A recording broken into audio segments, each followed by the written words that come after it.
welcome to episode 5 of Woke on a Wednesday. Today we're going to talk about different levels of consciousness. And we're also going to have some story times related to different levels of consciousness. We're going to talk about the underworld a little bit. But first, let's start the day with some positive news. So, very green and beautiful around, right?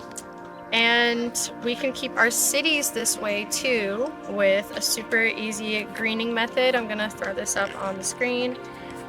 So this is something they did in, oh my god, I forget the country. I'll throw up the information. But essentially they made like hammocks over the walkways, and then they planted trees in those little like pouches. Or not trees, but like plants and foliage, flowers and stuff like that. So that could be a really beautiful way to keep our cities green, is in like all the walkways and the tight roads in between the buildings. You know, we can put some more greenery around, and that'll help absorb CO2. It'll help us breathe easier and clean up all the stuff that we're spewing into the air with our cars. And also, since we're going to be talking about the different levels of consciousness today, I wanted to bring up Maslow's hierarchy of needs and the chakra system, because that's going to get mentioned later in the video. So Maslow's hierarchy of needs, you might have learned about this in school. It's like a pyramid. Starts at basic survival needs, and then at the very top of the pyramid is self-actualization. But he actually, I don't know if he intentionally took this idea from, you know, the Indian chakra system, but it looks pretty dang similar. Basically, it starts at the root chakra, and that's, you know, your basic needs. Fear and stability and comfort are all themes of that chakra. And then, you know, as you rise up in consciousness and get enlightened, so to speak, or raise your kundalini up your spine, you can reach actualization and universal consciousness, which is your highest chakras. So it's really super similar, just Eastern versus Western concepts, but they're all talking about the same thing. And one awesome way that you guys can tap into those levels of consciousness within you is by eating the rainbow. So that means eating a fruit or a vegetable that aligns with each color of each chakra going up your body. And that's really the best way to stay healthy, because then you're eating the like entire light spectrum. Basically, you're becoming a rainbow. You're getting a balanced diet. Oh my god, what up, dude? That was crazy. Bro just flew up. He's like, I want to be a part of this. He likes what we're talking about. Oh, strike a pose. Oh, took a dump too. What a guy. He's invested. So anyway, I'm gonna throw up some different benefits of eating the rainbow on the screen and what that means, different foods that are of each color profile. And then I also found a cool picture from Yves, I don't know how to pronounce that, on Instagram, talking about how your gut stores emotions.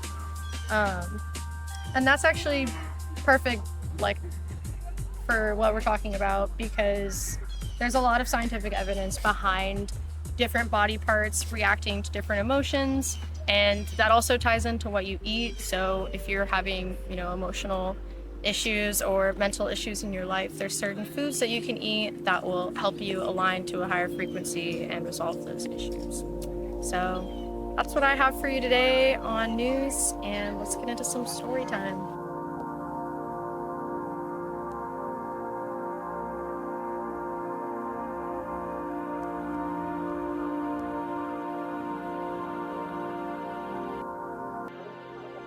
So recently on Twitter, there was a video posted by an anonymous user, or maybe by now people know his name, and I'll throw it up here, and the clip too as well.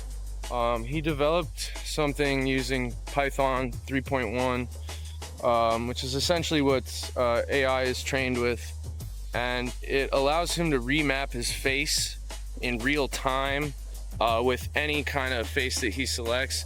So like here in the clip, you can see he's like Elon Musk momentarily. He's Robert Downey Jr. He's Robert Pattinson. He's all these famous people, and it looks one-to-one like these people are who is in front of the webcam. He takes a flashlight and he shines it over his face to illustrate how advanced this face mapping is, that you can see the light on his fake face. He can articulate it in any complicated way he needs to, and it doesn't stutter or lag or glitch. And this is something that was developed in 30 minutes on a laptop using ChatGPT to write the code. This guy's not even a coder. So the idea here is, if that's possible in the bedroom with some guy just messing around, what's possible from major news outlets? What's possible from our political cabinets? What's possible from literally anyone with the computing power? You know what I'm saying? So the message here is, be very aware of where you're getting your information from, as recently as of now, you know, because a lot of that fake news stuff, a lot of the misinformation campaigns and dissemination campaigns, it's going to get a lot worse with this kind of technology.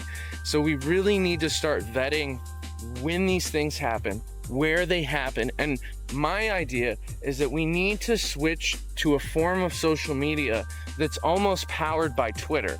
So what I think the way it should work Powered is by Twitter, but isn't Elon corrupt?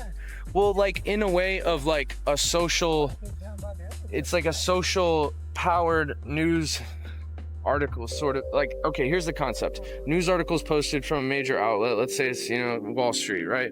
And then it shows you, you know, who paid for that article to be written, who's hired to write that article, you know, what it's pushing and what kind of composing articles. You know, there's websites already like that.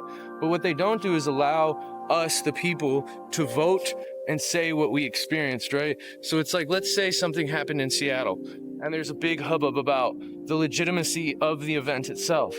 Why do we trust news outlets when you can literally message somebody on Instagram who lives in Seattle and ask them, hey, what happened? And then, you know, we can kind of get that, a collection of that across the board. And, you know, it could make chart data that kind of shows you this is most likely what happened based on everybody's corroborated information, right? And what the news outlets are saying. And it would almost force news outlets to stop lying. And you could say, oh, they'll just hire a bunch of fake people to lie. That'll get so complex. At a point, they won't be able to keep up. So the idea here is just stay aware of where you're getting your information. And, you know, if it's something unbelievable, look into it, you know, put it through a machine that detects if it was modified by AI in any way, put it through a machine that, you know, can break down the design points of it, or see if there's any kind of like rasterization or artifacts. Like there's, you know, these AI aren't absolutely perfect, but if we let ourselves become unaware of how they work, what they look like, then it'll start to trick us, right? Like right now you can look at an AI video and be like, oh yeah, that's like Will Smith eating spaghetti. Like that's not real. But there's some of them out there that are like dangerously close to reality. And we need to make ourselves as aware as possible on discerning these things, you know? So just stay aware out there and do as much research as you can, not only into how these AI work, but just what's going on around you in your local space. And, you know, the more people talk, the more they interact with one another, the less, you know, misinformation there will be. And that's my awareness alert. Thanks, Nick. Today we talk with two unnamed people about their experience falling into the underworld, how it shaped them, the impact it left, and their mind's position in it. Yeah. All right, so what initially got you into this underworld? And actually, let me see, before I ask you that question, maybe just describe to the viewers who are completely innocent. They don't know what underworld is. What is the underworld? So, the underworld, I guess, can be described as the realm of people making money off of sex and drugs. So, that's pretty much what I know it to be. It's kind of just doing bad things for money. And I guess your story might align with, you know, any other story of how one might find themselves in the underworld one day. Like, is it just you wake up one day and you're like, I'm gonna make money doing this? Or is he the slow escalation in top? Yeah, it was more of a slow escalation because I don't think most people like just wake up and decide they want to do this stuff. They're either influenced by somebody else or they get put in a bad position where they don't have another choice that they can see, which is kind of how it went for me. So basically, the first time I ever got involved with sex work was when I was 19. I was in college and self-supporting, living with a bunch of roommates and working my ass off just to pay the bills. And I ended up hanging out with like an old childhood friend of mine that was a porn star.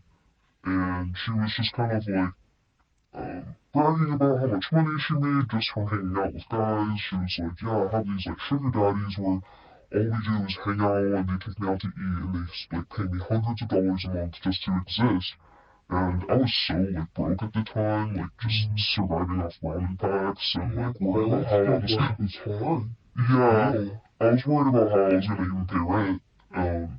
So I was like, that sounds really nice, just existing and getting paid. I'm cute. Just hanging out with some guy that like adores you. Yeah, exactly. So I went on, I think it was like sugardaddy.com or something like that. I don't remember the name.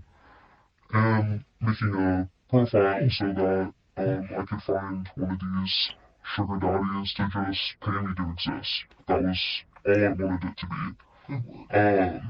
And then the first one I find, of course, it was not all it was cracked up to be. I couldn't find anybody that like just wanted to take me on dates for money. Um, but this one guy, he said he just wanted me to like come to his hotel room and he would pay me like a monthly stipend or whatever. And it turned out to be a lie. He just wanted to have sex. And I have a feeling this guy had like a family or something. He was just a fucking weirdo. I don't know. He completely lied about everything. And I was kind of like young and just scared and being alone in this hotel room with this guy, older guy I don't know. Like, I just kind of like let it happen, thinking that if I did whatever he wanted, he would, support me and I wouldn't have to worry so much about money anymore. But all he gave me was $200, and essentially, like, wanted to just do it, like, per me, like, every time he, like, got a chance at me, it would be $200, not, like, the monthly stipend that he promised. And I was like, you know what, fuck this, like, I feel disgusting, and I was horrified when I did, so it didn't happen again for a while. But then another hard time came to pass right after COVID, and I lost my scholarship for the most important semester of my college career. I was supposed to be studying abroad in America, and I don't know, maybe I'll cut that part out, but I was supposed to be studying abroad and writing my thesis on, what I was studying in that country. And they took my Pell Grant because I made like $500 over the $14,000 limit for how much money you can make a year and have a Pell Grant. Which is insane because that's still like a good poverty line. With this money you were making off of what you were doing in this underworld, or? No, I was just a manager in retail. I was literally just a manager at the time, but I made like $500 too much, apparently. So even though I could barely pay the bills as it was, so they took my phone. I work my ass off like you. Exapolism insists I do to get to where I want to be in life, right? Yep, so they took my Pell Grant, and I was 5,000 or so, like $6,000 short, to pay my college bills and be able to go on this trip, which was supposed to be happening in a month. So I had a month to save up 5K, and my family didn't have it, and I sure didn't have it. So I was like, I like dancing. That's something I'm good at. I'm cute, whatever. I had gotten like a pool at my house just to play around on while I was bored during COVID, and ended up really liking it. So I figured I would use that skill and go hit the club. Yeah. And I was able to save up the money to go to school within a month. But you know, I ended up doing some pretty crazy stuff in that month just to be able to hit that money to be able to go. And after that, I just felt like, what do I have to lose at this point? I've like completely given all my dignity away to like make money, so it doesn't really matter anymore. So I just kept dancing, so I was making so much money. How much money would you say were you making at your peak? At my peak, I was making about 10,000 a month. During that peak time, do you feel comfortable sharing some of the worst things that happened to you during that time? Yeah. So I guess the first pretty unpleasant experience that happened after that first initial time of me hooking up with that guy when I was really young was during the time I was trying to save up money to pay for school that semester. I met this one guy at the club who kind of same deal. He, said he was gonna pay me lots of money, and he just wanted me to basically pretend to be his girlfriend. And yeah, and of course, it's always so much more than they say, and he really did want to go all the way. And I was so desperate for money, I was like, fuck it. It doesn't really matter anymore. Like, all I have to live for is this like dream I'm holding on to, going on this trip, and like this is the only way I'm gonna be able to do it. And so I slept with him, and he was paying me like $4,000 a month, and it was all fun and games until one day I woke up to what seemed like his wife or his girlfriend came in the room, freaking the fuck out, and tried to attack me. And this is like the hotel room. It was at his house. His house? Oh, wow. Yeah, yeah, so I don't know if they were married or what. He said that he was single, so obviously he lied to me. And this lady came in, tried to attack me, and he, like put his arm in front of me and blocked her, and so I just like ran, grabbed my clothes. I'm like, I don't know what's going on. Yeah, I'm sorry, oh my god. So I ran out the door and blocked him and never spoke to him again after that. So I was like, I'm not. Like, even though I don't have any, like, self-esteem of my own anymore, like, I don't want to hurt somebody else. So, like, I can't knowingly, like, get involved in someone else's relationship, if I know that there's another woman, like, I will. And just, like, how messy. Yeah, and then there's this whole notion, I'm sure, of it causing you to face this other side of it, like, I don't know. I'd be terrified in that bed, in that position, personally. And there was another time that I basically robbed a guy.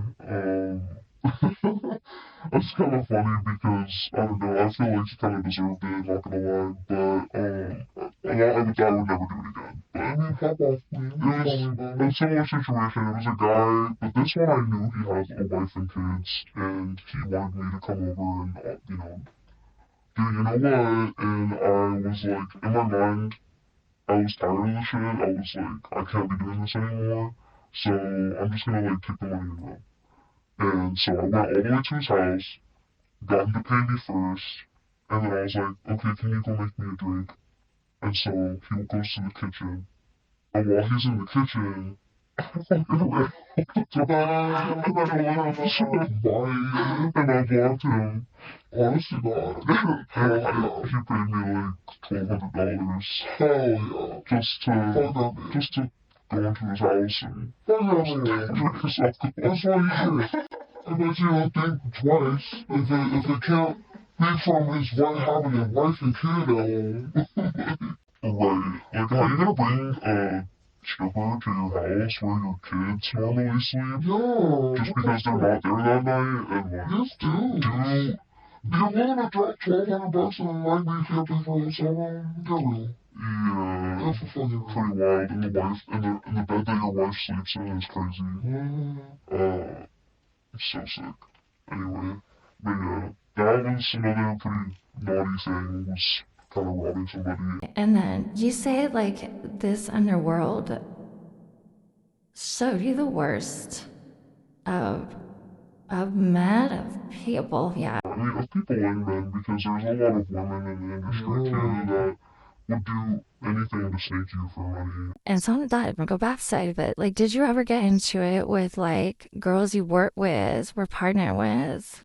I don't like drama, so I really try to avoid women that I sensed could be problematic and like avoid getting close to them. And I just stayed in my own lane for the most part. And if I did make friends at the club, like I tried to be as loving and supportive as I could, and, include other women when I could in the money making. So I didn't usually have like a lot of problems with other girls, but I've definitely seen some things. Girls would get obviously like jealous or mad, if someone's making money and they're not, that type of thing. But I mean, it was really more men that I had issues with at the end of the day. Like, being in the industry really, it tarnished my view of them, and I just saw like the worst of them all the time. When I really started dancing a lot, like I just had to deal with the worst men out there like 5 days a week. That was my job, was being basically like a therapist, a sexual therapist for the worst kinds of men you can imagine that just have no like care at all for their families or for their wives or their girlfriends. Like all they care about is pussy and like acting cool and like getting approval from other men. It's like, why don't we just go suck each other's dick? Yeah. What made you decide to retire from that life? What made me decide to retire was when I ended up hurting someone that I loved very dearly because of it. Because obviously, the way I felt about myself after doing all that, I was so like low on my self-esteem. Like I just would let anyone kind of do anything to me, and I just didn't like even care about myself anymore at that point. But I still had love for other people. I didn't want to hurt other people. So like when I ended up getting into a relationship while I was dancing, and then hurting them through being in that world, that is what woke me up to like the fact that I'm not just hurting myself, I'm hurting others too. Cause like my parents never knew, and I figured what they don't know doesn't hurt them, but I wasn't really thinking about the fact that like I'm lying to them, and that's already wrong.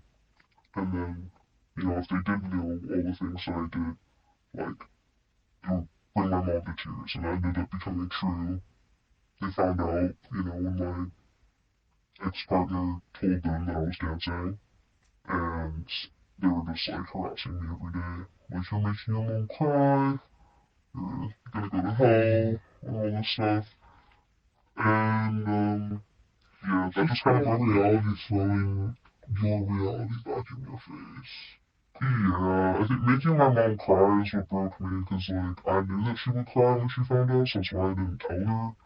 I think in a lot of ways it wasn't necessarily your fault, but I really, sorry to interject here, but I really resonate with how traumatic that might have been, like to just have yourself, like this whole side of you exposed and have to face it that way. Yeah, I was already like ashamed of myself, so I didn't want the people I loved to be ashamed of me too.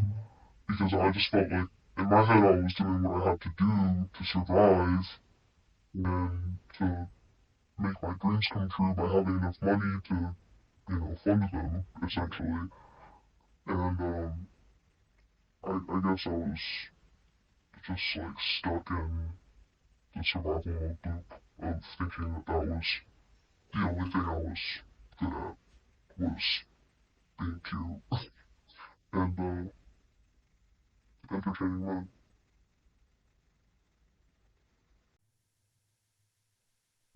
Wow, sorry, I'm just taking a couple minutes to process.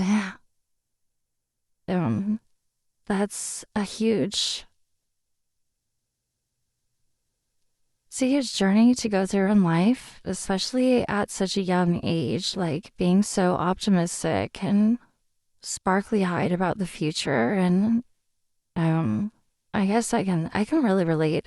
And it just makes me think like how easy it is, especially in this like society, to get caught up in it doesn't matter like how you get there, it's that you get there type of mentality when in all reality, once we slow down and kind of think about it, it's kind of like, well, actually what matters is like the experience along the way, how you're doing it. It's quite the opposite, right? But we put such an emphasis, such a pressure on being this financially stable, well-rounded person who just has this brute determination to overcome anything in life and be able to chase your dreams because this is America, right? But I think people, often like your friends that talk to you about how much money they were making and just how nice it was and like to have this guy just these people just showering you with adoration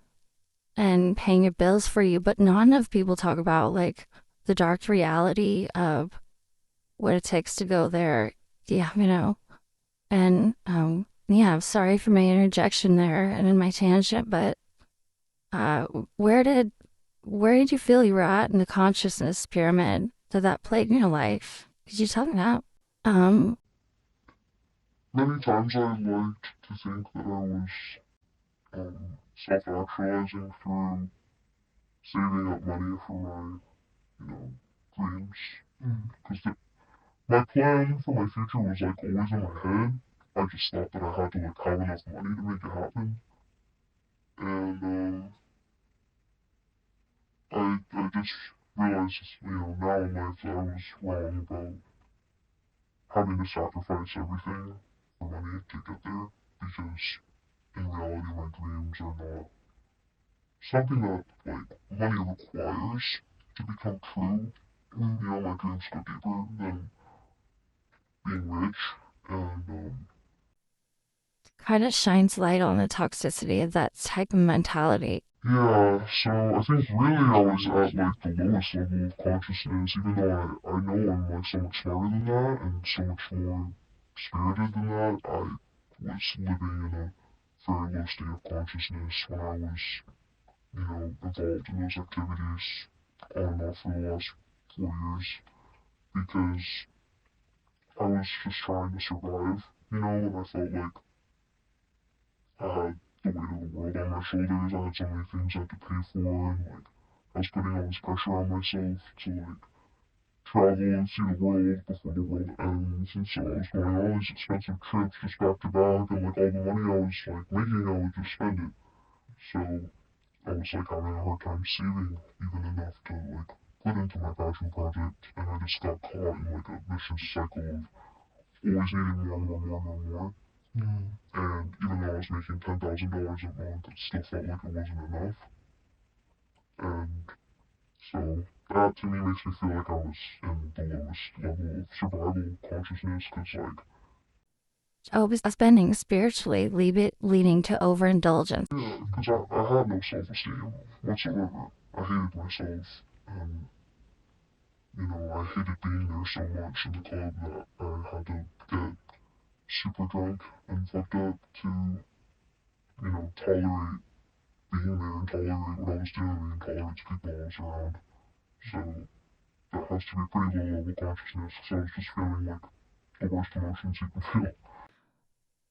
Would you say that some of the like spending in this this cycle you say you're in was maybe like the cycle of like almost like self-hatred and self-validation? Like I speak from a place of like trying to relate with something I felt myself, where it's like I'm telling myself I'm doing it, for the grind, for the dream, for the goal, right? And it winds up being something that really just costs me more than it's worth spiritually. And so I feel like I need to overspend or overindulge to make up for it, to validate all this big trip to, I'm going to Italy on a weekend for no reason. And I'm gonna spend a weekend in an extravagant resort, and this is it. This is why I do what I do, why I beat myself up. But in reality, like, you found that's not real wealth. Like, spiritual wealth goes deeper than that. Yeah. I think that speaks really highly to like how, you you spoke on questioning yourself, like maybe I might want to cut this out. I feel like I just need to say this to you. But you speak on feeling like I knew I was smarter than that. I know I was better than this, like hurting these people. Like, I hear a lot of like guilt still. And I hope one day you get to see the actualization of your actions, like really does reflect in your spirit and your soul and who you are as a person. The fact you're able to take yourself up from a place like this and overcome so many different obstacles, even at your lowest of lows, and what felt like your lowest of lows, you were still learning every step of the way. And I don't know, it just takes a really intelligent, really self-aware, really introspective individual and a very creative individual to come as far as you come in this life. Thank you. I think you should remember that. All this fun. Thank you. All right.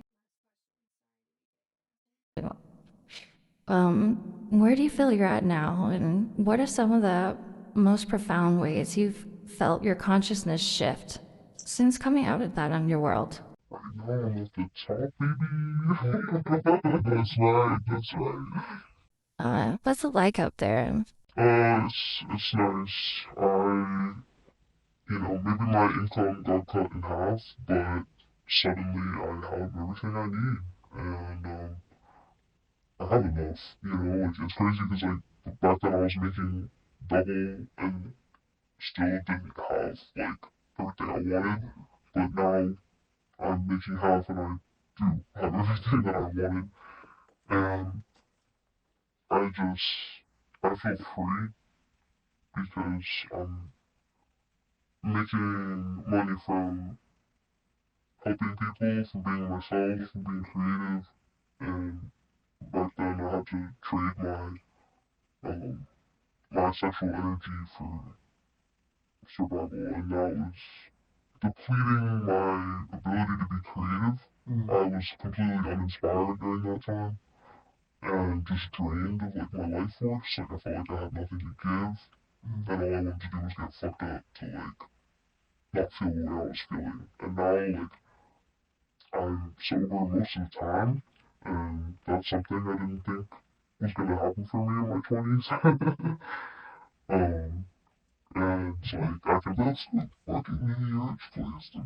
Yeah, I didn't think I was gonna like everything you've been through. Wake up, not hungover, and feel happy and healthy, and go to a job that I love, that I don't hate, and that doesn't make me miserable, and like be around people that love me for me, and not for like my dancing skills or how good I am or what kind of drugs and money I can provide to the function. So Um, that all has really been positive for me, but also like now I have time to focus on my, spirituality, and I'm at like a height of vibration from all the love and creativity around me that just keeps pushing me higher and higher to like get to know myself even better. And I don't feel like I have all these like shadows and demons on my shoulder anymore distracting me from that. So I'm really grateful. That fucking rocks. Yeah. I'm really proud to ever hear a story like this. Especially your story. And I feel honored to have gotten to hear it like this in such an intimate, transparent, and honest way. And I don't know, I feel like sharing your stories and help a lot of people out there. I hope so. I feel pretty exposed right now, but I think most people that know me know that kind of stuff about me anyway, so it's like whatever. And I have people in my life that love me for who I am, I think, so I don't feel as afraid to like share it. But more importantly than that, I just know a lot of women that, you know, it seems like from my perspective, just from personal experience and doing similar things, that like their self-esteem kind of revolves around male validation. And it hurts me to see that because I know what it's like and how much it hurts. So I empathize and I really just want like any person, even if you're not a woman, because I'm sure there are men who go through this too, but especially women, I want to like see that you can come out on the other side if there's like something that you dream of doing or you have a creative passion or a business you want to start. Um, Dancing and sex work is not like the end of the road. Like it's not like a curse. Like once you do it, you're not like damaged goods and you're not trash.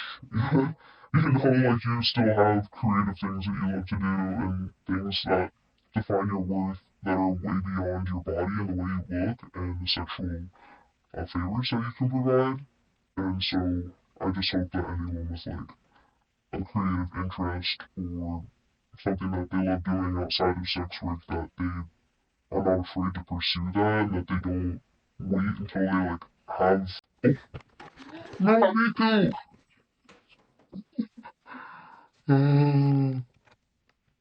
Sorry. That's okay. Technical cat difficulties. Yeah. Yeah.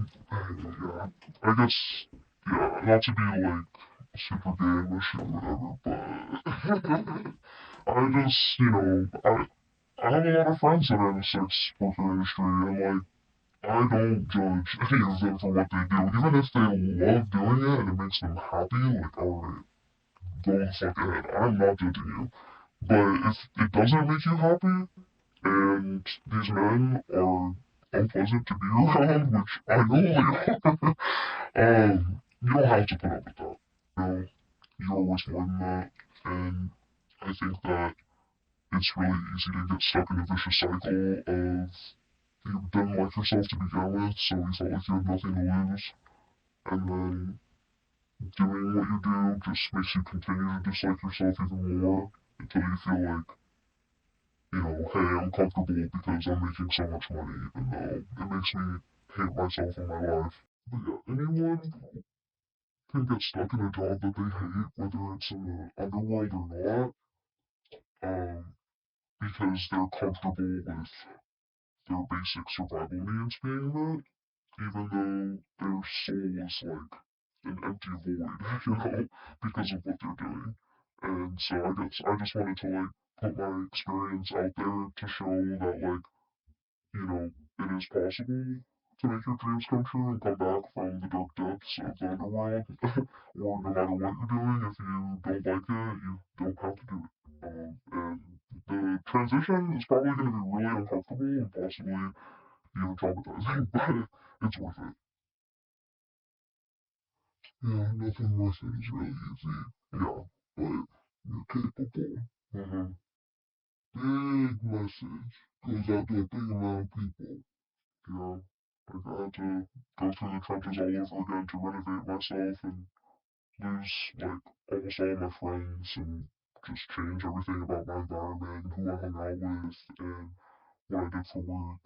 And me and my parents weren't getting along super well for a little bit. So like there was a whole transition period when I stopped dancing to like me being where I am today at a job that I love and being happy again. There was like a several month transition of really fucking struggling to figure out how to make money doing something else and who I should hang out with that's gonna be a good influence on me and all that. And it was a whole grieving process of like the death of my old self too, because I had to decide like who I wanted to be all over again. And that meant like killing parts of my old self to be able to be that person.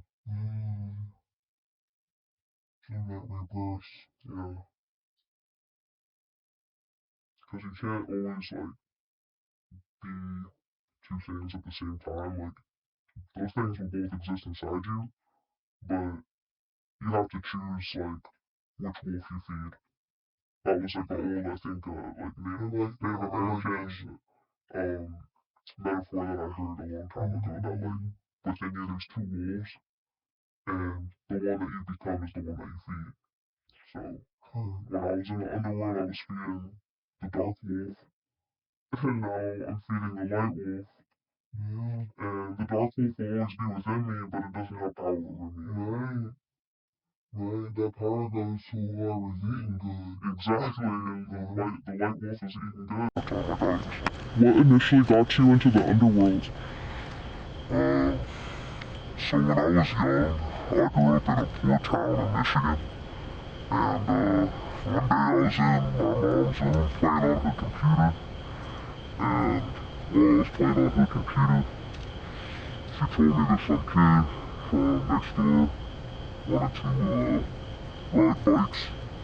And so I went outside to ride bikes with this kid. His name was, we'll call him Claw. And Claw was older than me. And yeah, when Claw got older, I was probably 7 when I went out with Claw. It was probably like, he was probably 13. We just ride bikes and throw rocks and shit, go to abandoned houses. By the time Claw was probably 15, he started selling weed. So I started helping him sell weed. And I would post up on the corner of the street that I lived on in Michigan, and I would pretty much call people on a little cell phone that they would give me at the start of the day and tell them if I seen anything. I was, skipping class and doing crazy shit. Yeah, that's how I got into it, was my neighbor Paul. How much money were you making at your peak? Yeah, I'm trying to, I'd probably say like, it's hard to really quantify it to a year because like I would spend so much that I would make that it's like hard to even think, but I'd probably say like at least 1 year I know for a fact I at least made 500,000. It could have been 1 million for all I know, but we were all spending, I was in a group of people, we were all spending money so damn fast together, from scamming and selling drugs and shit. It's just really hard to, like, we've sat around and tried to add it up, but unless you know how to do that kind of paperwork or some shit, like, it's not gonna, it's not something you're really gonna remember like that, unless you got shit to show for it. But most of the time, you crash your car, the apartment's not in your name, shit like that. It's hard to hold on to shit over the years. Do you feel comfortable sharing some of the worst things you did during that time? Yeah. Definitely one of the worst things I've ever done is me and another group of guys had some issues with some other guys who did something to one of our friends. And our intention was essentially to set these people up one by one and kind of either take all of their money, get them locked up, or get them into a situation where it wouldn't be really good for them. And at the end of the day, these people were just people like me and we were playing the same sport. But at that age, you don't understand like this is somebody's son, this is somebody's daughter. It's still a human life. But yeah, like we would invite somebody over to hang out or some shit like that, and maybe we put like 10, 12 of Prazolam in a fancy bottle and shake the fuck out of it and pour Karo syrup in it, and then we put, I don't know, 15 Benadryl in that, and break it all down, and we'd be like, hey bro, you want some lean? We put it in a fake lean bottle, and we pour it in his drink like it's lean, but it's fucking, 15 bennies mixed with 10 of Prazolam. It's gonna, you're not gonna wake up. Like, you'll wake up, tomorrow, but, you're not gonna be cognitive in like 30 minutes, and we're gonna steal all your shit. And we did that to a lot of people. We did shit like that to a lot of people. And that's definitely one of the worst things I ever did. Adjacent to that, like at the higher level of things, stepping on cocaine is definitely a horrible thing to do. And just, not caring about who gets it and whatever. Or cutting something with something crazy, so somebody gets more fucked up. I was never doing that, like, literally, like, I wasn't the guy making that decision, but I definitely might have supported or distributed shit that was created in that manner, and, knowingly. And sometimes it's just like that. Like, I remember one time I was selling a lot of a certain thing to somebody, and the clientele, they wanted the fake version of it more than the real thing.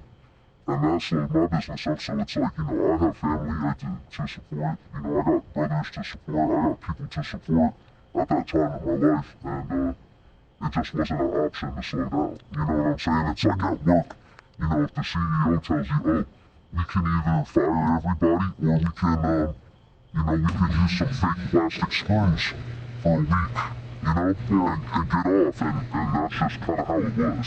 That thing's kind of loud, do you want to move it? Alright, so I continue. So another, where did I leave off?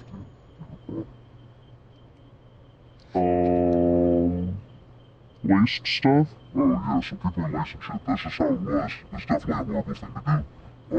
I've definitely been involved in, facilitating a drive-by, facilitating, somebody getting robbed. Pretty much anything in the mind comes to your imagination. That's sort of happened.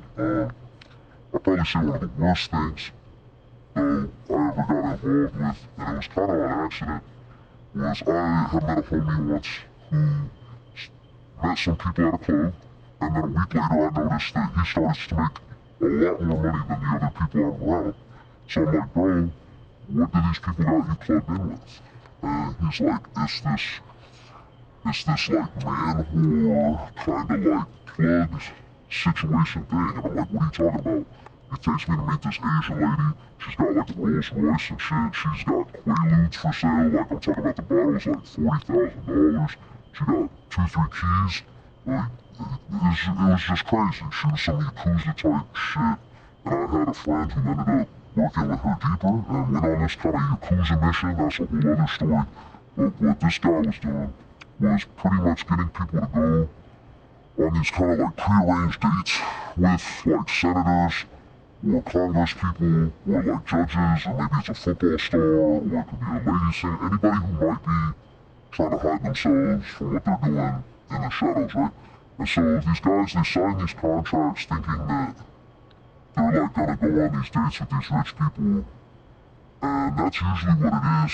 But what it is a front for, which I found out later, is that not only these guys, get roped into doing way more than just, going on the dates, and it's never forced, they get encouraged financially. And then essentially what ends up happening is these guys sign shit that pretty much like puts them in indentured servitude to this person, and it's like a sex trafficking thing, and that's what a lot of webcam models are like stuck in, is that they're in one of these contracts, so they have to fulfill a certain amount of money every month, and that's why they like are just doing the cams and they're like not rich and you're like buying, you know what I'm saying? It's like, and once I realized the scope of everything that was going on, that like people not only buy and sell these contracts on like fucking Discord chats, you know what I'm saying? Like this shit's fucked up. Like these are people's lives, like and a lot of these women don't speak English and they're signing these contracts in places where they don't really understand what they're agreeing to.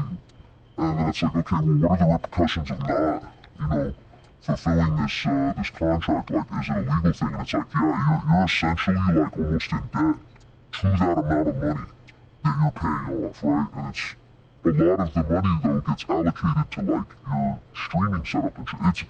It's like this whole crazy scam. Like they got people that sell like solar panels that are like essentially in the same scam. This one just uses the OnlyFans and the webcam industry instead of car salesman or traveling salesman. It's like almost the same sort of thing. Like you gotta get so many sales to fulfill your thing and you get a salary. So it's like they got these people on a chain and a loop. And some of these guys don't ever get paid and some of these girls don't ever get paid. Like the Asian lady I was meeting with, she was specifically doing like pretty looking dudes and like a lot of the guys in my circle were rappers. So it was just like she knew these media people, she was coming to the clubs we're at.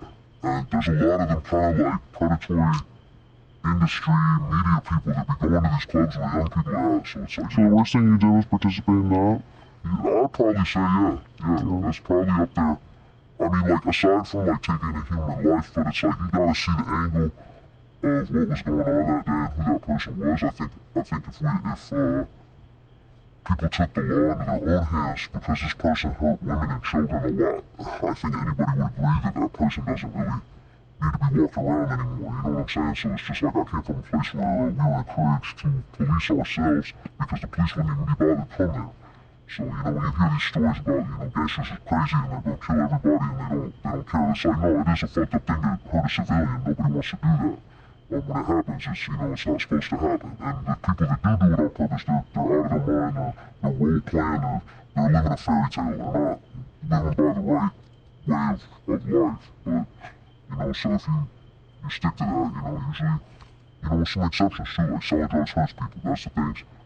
I've realized in my life now that I moved away from all of this is that no matter what way you try to justify it, making money off crime is always going to lead to more crime that eventually does hurt somebody. You know, even if you're stealing from corporations, even if you're stealing from whoever, it still does hurt somebody at the end of the day. And it's like, you know, maybe who are we to decide that this person could rehabilitate themselves? You know, you could even take that angle about it because it's like, you know, most of the time we'd only take people out if they were real wrong in their head or if they were sick, right? So it's like, you know, it's sometimes just to keep people safe and keep the machine rolling, sometimes you gotta go, bro.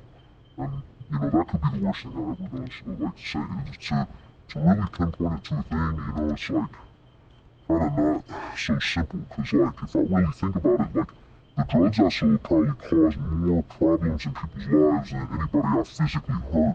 Specifically, right? But then also I don't know how many people who got physically hurt, how that fucked up their loved ones' lives. Like, you know, the impact of the shit that I was doing, robberies and stick-ups and shootings and da-da-da, anything a gangster can do to a teapot, like, it's hard to quantify what the worst fucking thing is, you know what I'm saying? But, I will say I never harmed a woman. Intentionally or unintentionally, like physically or not, you know what I'm saying? It's just certain things where I came from, what I was taught that you just do not do. And hurting women and kids in any way, shape, or form is just one of those things. So luckily I've never strayed that far. And like, you know, you might hear a lot of gangsters say like, oh, only God forgives, you know what I'm saying? Only God forgive because a lot of things we choose to do, but truly only God will forgive you for, you know what I'm saying? Because people are always gonna think, oh, what if I'm the one they do that to? Like, well, you know, usually, most of the time, you gotta have a good reason. It's not just gonna be some random lady with kids getting shot over a purse. That's what happens in Batman. That's not what happens in real life. You know, and I mean, what it does is people thinking that they are these people, but they're just pretending to do what they've seen on television. They're not actually a part of, like, a system that they were born into and raised around and taught. It's like just what we call it role playing. And you can call it warping, you can call it whatever. And, yeah, that's my long-winded answer. Thanks. So what made you decide to retire from that life? To be honest, when I was a certain age, I had already stepped away from a lot of things because I sort of upgraded, I guess you could say. And I had started owning businesses. I started doing other kind of hustling. Like, yeah, drugs were still around, but it wasn't just a pound breaking down anymore. It was 10 pounds, 20 pounds. It was my first kind of big time thing. And while I was in that, I had a homie who I was real close with, God rest his soul, who was tragically killed by gun violence. Somebody ran up on him and shot him in a place of business during the day in a major metropolitan city with a bunch of white people. So, trust me when I say this life will follow you and you don't know when or where, you'll have to pay your consequences. And my boy was a guy just like me. He didn't really hurt nobody like that crazy. He was just, a stick-up man, a robbery man, a window poster, a window jumper. And, when he passed away, I lost a lot of people to this shit, but never one of mine, you know what I'm saying? I never lost one of mine like that, because we're smart, we kept it smart. People go away, tons of people get locked up, that just happens, bro, but we gotta make sure you're alive. That shit was just too crazy. It's just too crazy.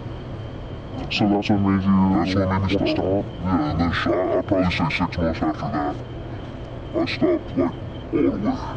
And, kinda had to. Yeah, proud of you. Thank you. What level of consciousness do you feel you were at during that time?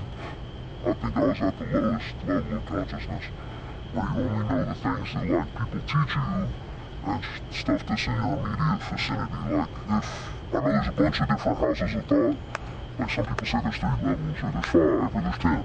Whatever one is so simple-minded that, like, you might not even question the news.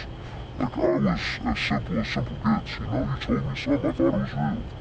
I thought that was the only option that people had. And when you're in those kind of places, there are so many things that leave you in the psychosis to believe that that is your only option, that is the only available source of income or survivability.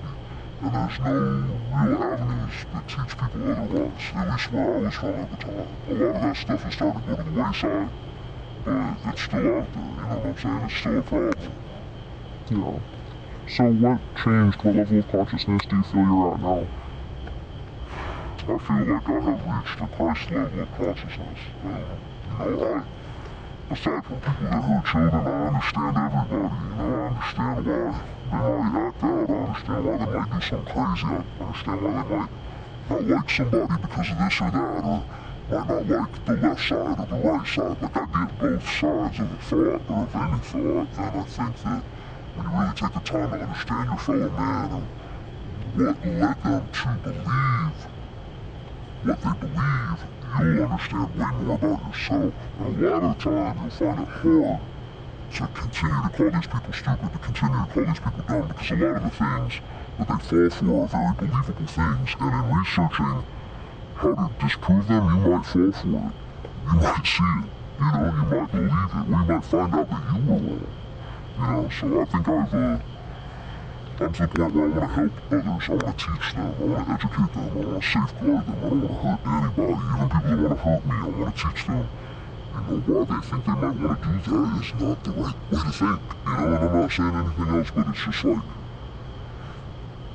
we need to take time with people, we need to understand them, we need to care, and if everybody did that, if everybody thought and looked in this way, we could all reach this level of consciousness, and then nobody would ever get robbed or hurt, because we would all respect and try to understand each other. It's not about absolutely understanding anything, because you never will. You just have to try your best, right? Accept it. If it's a hard thing to accept, well, maybe there's some things you still need to learn.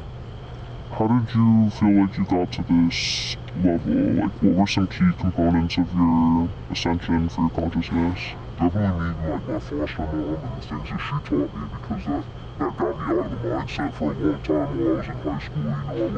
I was still doing crazy stuff, but I wasn't going as crazy as I was when I was with my moms. So it's like, but by the time that I had my own, stuff again, my own abilities, and I mean still, even by the end of high school, I was already back to selling. My mom and dad taught me a couple of things before they passed away. That showed me, this might not always be the life. That was one thing that was really impactful. Just seeing people older than me and my peers and what they experienced, that taught me a lot. It taught me that I wanted to get out But honestly, more than anything, it's the people that took the time to love me and show me that there was a different way of thinking or living life, and that might be, 3 or 4 individuals, but it's those people that had the impact on me that changed me, and so that's why I care to take the time to care for others in the way that those people cared for me, because that might just save someone else's mentality. That might just save, and that made me stop abandoning myself. That made me really care about myself to the point where I didn't want to do those things anymore. And thank you for sharing your story. Of course. You're welcome. Welcome to Woke on a Wednesday. We are trying to figure out who can make the best seagull noise today. All right, what's your name? I'm Haley. All right, show us what you got, Haley. Like at the same time? Yes. All right, ready?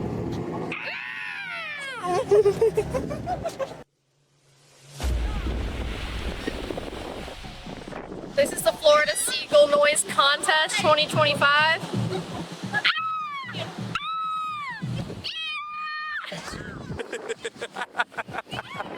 A contestant has spoken. Alright, show us what you got. Let's go. We done got you one. What's your name? Reed. Alright, give us your best seagull noise. I didn't know the thing sound like, bro. Yes, sir. Anybody else got one? Seagull noise. You do a better seagull noise. You got it? You got it. You got it. The champ. Alright, let's go. Let's go. I said my name or not? Yeah, you can. Yeah. I'm Nate. Alright, Nate, what you got? What you got? Let's go. We done got you one. Thank you. You got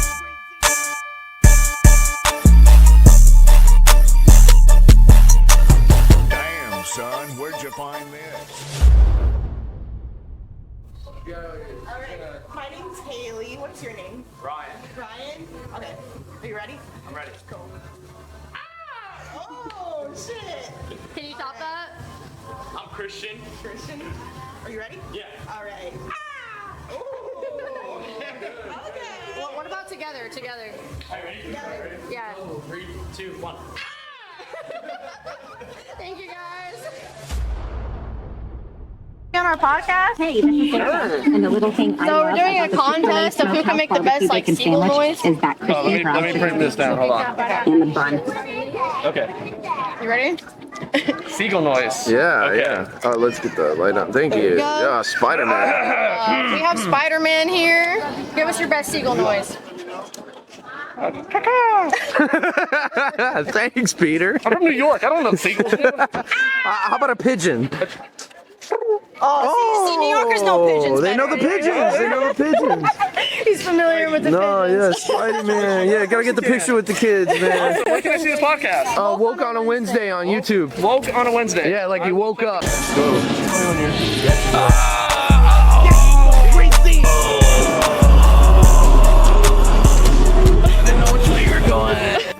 A little walkity down the street. Little walkity talkity.